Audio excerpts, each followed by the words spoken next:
ahli yang kami tampilkan, ya, yang menggambarkan fenomena-fenomena yang kita lihat dalam kehidupan kita berbangsa dan bernegara. Ya. Mengenai bansos, semua mengatakan bahwa bansos itu punya impact terhadap voting behaviors. Ketokohan, ya, itu juga membuat dampak yang lebih signifikan terhadap perilaku memilih. Ya. Jadi kita hidup dalam satu iklim yang ditandai dengan personalized politics. Politik itu has become too personalized. Jadi tokoh itu memainkan peran yang penting. Ya tentu dalam beberapa hal tokoh bisa juga dilihat secara negatif, ya, kalau dia memainkan perannya secara negatif. Tapi yang pasti tokoh itu memberikan pengaruh yang signifikan terhadap voting behavior atau perilaku politik atau perilaku pemilih dalam menentukan pilihannya. Ya. Nah kami juga sudah mendengarkan ahli yang mencoba melakukan anatomi terhadap Sirekap, terhadap penggunaan data aplikasi IT yang dilakukan oleh KPU. Tentu kami melihat KPU merasa keberatan dengan testimoni, ya, keterangan ahli tersebut, tapi kita akan uji lagi, nanti akan ada saksi fakta yang akan membawa data-data berdasarkan pengalaman yang dia alami selama ini sebagai ahli IT. Ya. Nah tadi juga ada ahli ekonomi Pak Didin Damandhuri yang menjelaskan secara sangat jelas, ya, bahwa ada peningkatan yang sangat signifikan luar biasa dari dana bansos, malah lebih besar dari peningkatan yang terjadi pada zaman pandemi COVID. Ini kan kita tidak pandemi lagi loh, kita ini endemik. Gitu. Kita endemik dan seharusnya tidak sebesar itu. Tapi kenapa angka itu naik? Jawabannya sangat politik. Jawabannya sangat politik karena itu ada kaitannya dengan pilpres, ada kaitannya dengan pemilu. Ya. Kemudian El Nino juga sampai November. Ya. Dan juga angka inflasi kita itu tidak naik.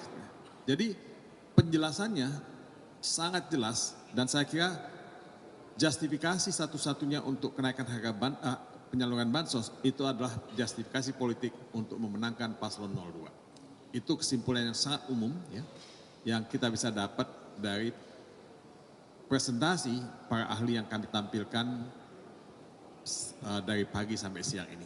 Nanti kita tunggu pada sidang berikutnya setelah break, ya, apa yang akan dikatakan oleh para ahli kita karena mereka membawa bukti-bukti itu. Mungkin ada tambahan dari Pak.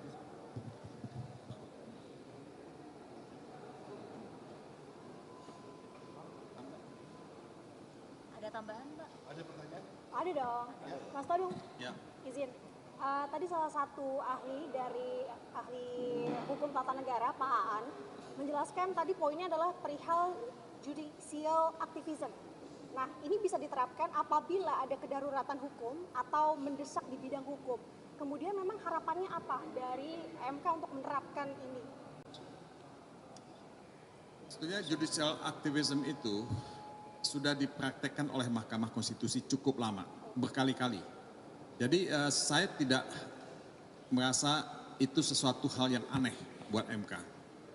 Tadi Saudara Aan, ya, sebagai ahli kami juga menjelaskan secara gramatikal, ya, secara bahasa, ya, pemahaman dia, pengertian dia, bagaimana evolusi yang terjadi dalam penyempitan kewenangan Mahkamah Konstitusi. Awalnya Mahkamah Konstitusi itu dapat mandat yang luas ketika rumusan pasalnya itu menggunakan kata tentang hasil pemilihan umum. Kemudian ini kan yang terus dipersempit sehingga menjadi hasil perolehan suara akhir. Nah ini evolusi yang sangat memprihatinkan kita dan berbahaya dalam penyelesaian sengketa pilpres.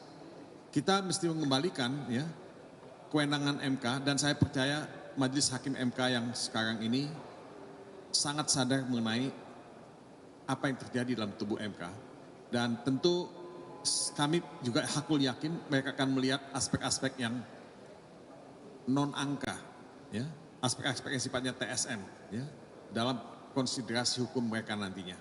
Ya, jadi saya tidak terlalu concern dan tidak terlalu khawatir mengenai MK ini. Ya, oke. Lagi boleh Mas? Yang lain dong. Sudah. Lagi satu lagi boleh? Oke.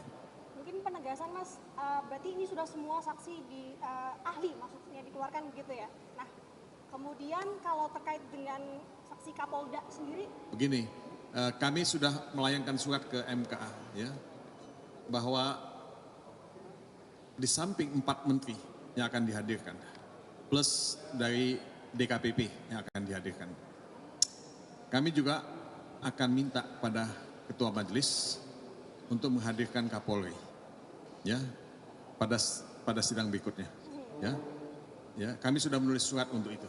Ya. Kenapa Kapolri? Karena nanti akan Anda dengarkan sekalian bahwa cukup banyak hal-hal yang menyangkut kepolisian, ya, pihak polisi yang melakukan intimidasi, kriminalisasi, ya, dan terlibat dalam ketidaknetralan ini dalam kampanye. Jadi kami ingin minta Kapolri juga untuk memberikan penjelasan dan akuntabel terhadap kebijakan-kebijakan, ya, dan perintah-perintah yang dia lakukan. Karena tidak cukup hanya melihat soal bansos. Kalau Menteri Sri Mulyani, Ibu Risma, ya, Erlangga Hartarto, itu kan lebih banyak pada soal bansos tadi. Tapi kita juga melihat aspek-aspek pelanggaran, ya, yang dilakukan oleh pihak kepolisian yang menciderai demokrasi dan integritas pemilihan umum itu. Oke, makasih ya. siap Mas Todung, terima kasih. Terima kasih Mas.